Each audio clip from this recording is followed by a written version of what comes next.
اکثر کہا کرتا ہوں، تقدیم و تاخیر کا ہم خیال نہیں کرتے۔ کوئی بھی شاعر کسی کی بات بھی پڑھ لیتا ہے، اس سے کسی شاعر کے ادبی وقار میں اس کی وقت میں کوئی فرق نہیں پڑتا۔ یہ وہ تعلیمات ہے، یہ وہ تہذیب ہے، یہ وہ ویلیوز ہیں جو میں نے ان بزرگوں سے سیکھی ہے۔ مجھے اس وقت یہ بات یاد آ رہی تھی، دمام میں کچھ سال پہلے ایک مشاعرہ ہو رہا تھا۔ ناظم مشاعرہ غالباً نیند میں تھے، سہیل ثاقب صاحب کو پہلے نمبر پہ پڑھا دیا، اور یقین مانیے بہت سنجیدگی سے میں یہ بات کہہ رہا ہوں، سہیل بھائی نے، مجھے لگا کہ ناظم مشاعرہ کو اپنی غلطی کا احساس ہوگا، سہیل بھائی نے آ کے بغیر کسی تمہید کے صدر سے اجازت لی اور کلام پڑھ دیا۔ اگلے دن میں نے ان سے معذرت چاہی، کیونکہ ناظم مشاعرہ اتفاق سے میرے دوست تھے، میں نے کہا ان سے غلطی ہو گئی۔ سہیل بھائی نے کہا کہ اس سے کوئی فرق نہیں پڑتا، شاعر کو اپنی شعری کاوش کرتے رہنا چاہیے۔ ایک بار ڈاکٹر نعیم حامد علی الحامد صاحب کا جشن منایا جا رہا تھا، کسی اور شاعر کا نام سجاد تھا، ان کو بلایا گیا، وہ وہاں ادب موجود تھے، وہ غیر حاضر تھے۔ ڈاکٹر سجاد سید ان کی جگہ چلے گئے، حالانکہ ڈاکٹر سجاد سید کا وہ مرتبہ نہیں تھا، ہم سب جانتے ہیں کہ ان کا شعری مرتبہ کتنا اونچا ہے، کتنا بلند ہے، لیکن اس کے باوجود وہ چلے گئے۔ اس کے بعد عرب نیوز کے سراج وہاب صاحب نظامت کر رہے تھے، وہ معذرت چاہتے رہے، وہ کہتے رہے کہ ڈاکٹر صاحب یہ آپ کا مرتبہ نہیں ہے، آپ نہ پڑھیں، لیکن ڈاکٹر سجاد صاحب نے کہا کہ میں آ گیا ہوں، میں شعر پڑھ دیتا ہوں۔ اسی طرح ہمارے شوکت جمال صاحب کا مجھے واقعہ یاد آتا ہے، آرام کو میں ان کو دوسرے تیسرے نمبر پر پڑھا دیا گیا، حالانکہ وہ عالمی مشاعروں کی صدارت کرتے ہیں، یہ وہ مرتبہ ہے۔ لیکن میں یہی سیکھتا ہوں ہمارے ان بزرگوں سے کہ یہ ویلیوز ہیں، یہ وقار، یہ جو مرتبہ جو شاعر کا ہے، جو اس نے کئی برسوں کی، کئی دہائیوں کی ادبی کاوش کی ہے، وہ اس کا اثاثہ ہوتا ہے۔ تقدیم و تاخیر مشاعرے میں کوئی اہمیت نہیں رکھتی، یہ وہ تعلیم ہے۔ میں ان بزرگوں کا شکریہ ادا کرتا ہوں، عالم والے نسلوں کو ہم یہ تعلیم دیتے ہیں۔ دوستو آگے بڑھتے ہیں، جبیل سے آئے ہوئے ایک مہمان شاعر ہمارے درمیان ہیں، جناب فیاض صاحب۔ فیاض بہت عمدہ کہتے ہیں، بہت سلیقے سے کہتے ہیں، استقبال کرتے ہیں جناب فیاض صاحب۔ فیاض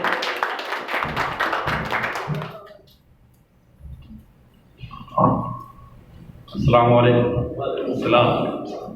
شیراز صاحب نے بھی سینیورٹی کی بات کی، میں 2 منٹ دوں گا آپ کا۔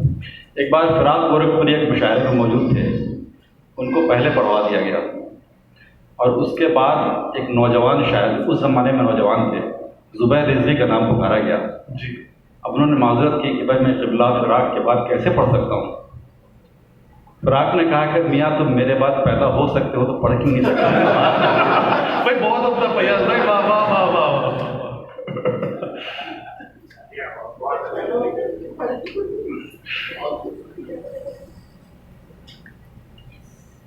کیونکہ خالد صدیقی صاحب کا یہ الوداعی پروگرام ہے، یہ چند مصرے ان کے لیے۔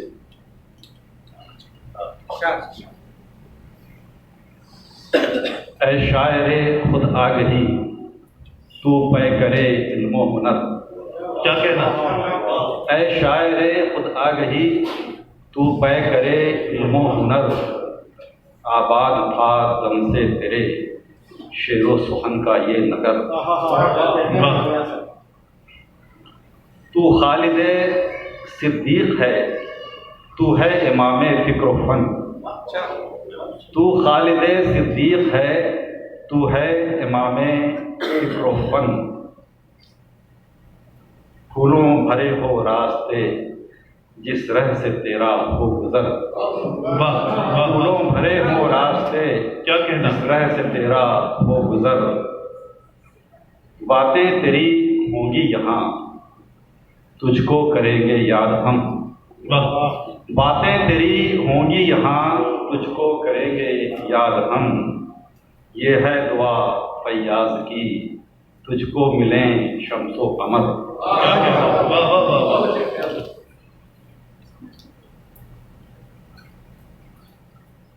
ایک چھوٹی سی غزل کے چند اشعار۔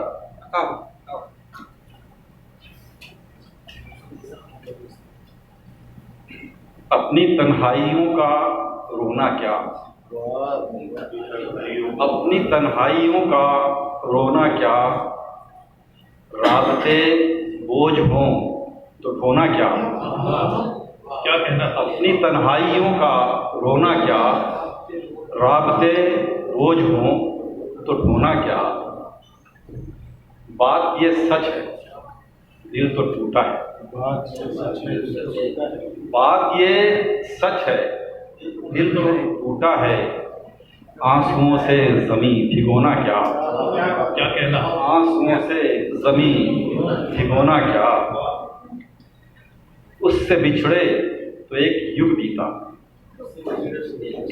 اس سے بچھڑے تو ایک یگ بیتا، اس کی یادوں کو اب سنجونا کیا۔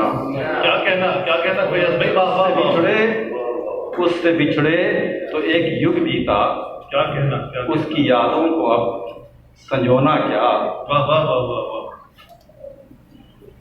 چار حرفوں نے زندگی لے لی، کیا کہنا، چار حرفوں نے زندگی لے لی، اب محبت میں اور ہونا کیا۔ کیا کہنا، واہ واہ۔ چار حرفوں نے زندگی لے لی، کیا کہنا فیاض بھائی، واہ۔ اب محبت میں اور ہونا کیا۔ میں تو مٹی کا ایک پتلا ہوں، میں تو مٹی کا ایک پتلا ہوں، میرا ہونا یہاں نہ ہونا کیا کیا۔ کہنا، واہ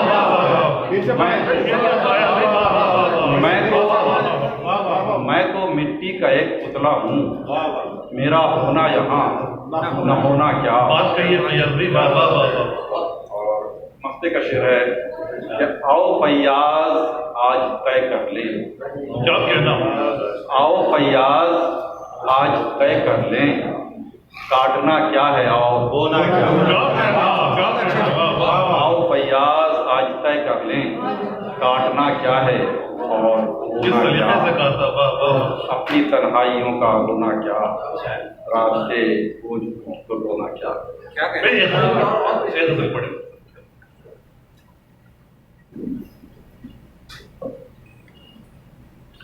ایک غزل ہے، کئی لوگ چکے ہیں اس غزل کو، عنایت۔ جون ایلیا صاحب کی زمین۔ آج سورج ہے مرتبان میں کیا،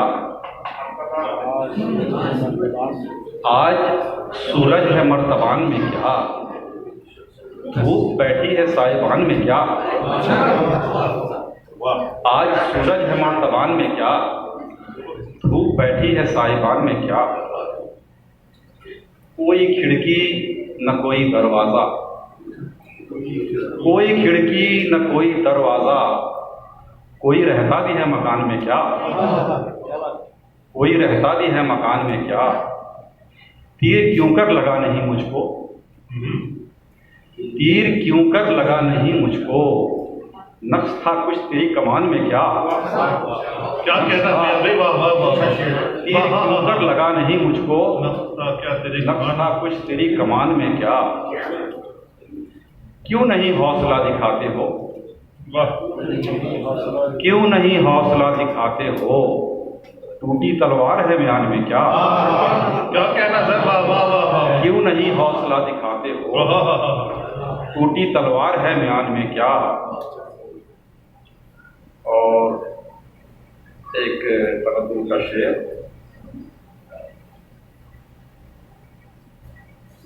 اف تمہارا وہ وعدہ فردا، اف تمہارا وہ وعدہ فردا، تمہارا وہ وعدہ فردا، چھالے پڑتے نہیں زبان میں کیا۔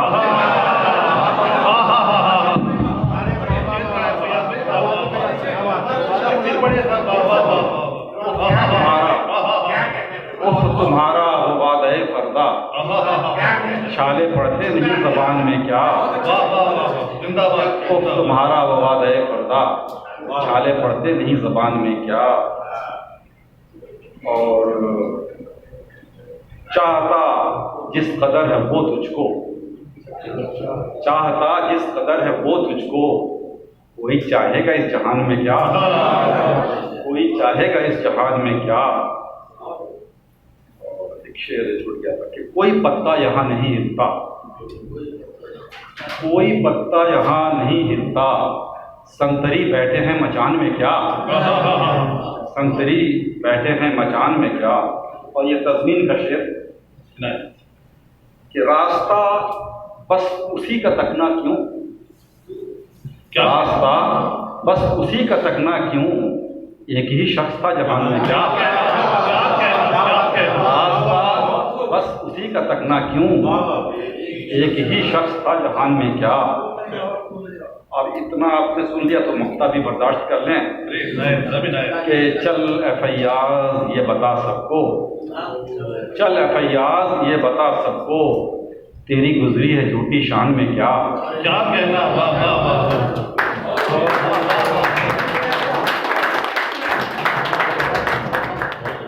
یہ جو تکتا ہے آسمان کو تو، کوئی رہتا ہے آسمان میں کیا۔ جون صاحب نے آسمان پہ نگاہیں ڈالی تھی، فیاض بھائی نے کہا کہ نگاہیں زمین پہ لے آؤ اور راستہ کیوں تک رہے ہو، آسمان سے زمین تک لے آئے نگاہیں جناب فیاض صاحب۔ بہت خوبصورت خراج تحسین کر کے حضرت جو نے لیا۔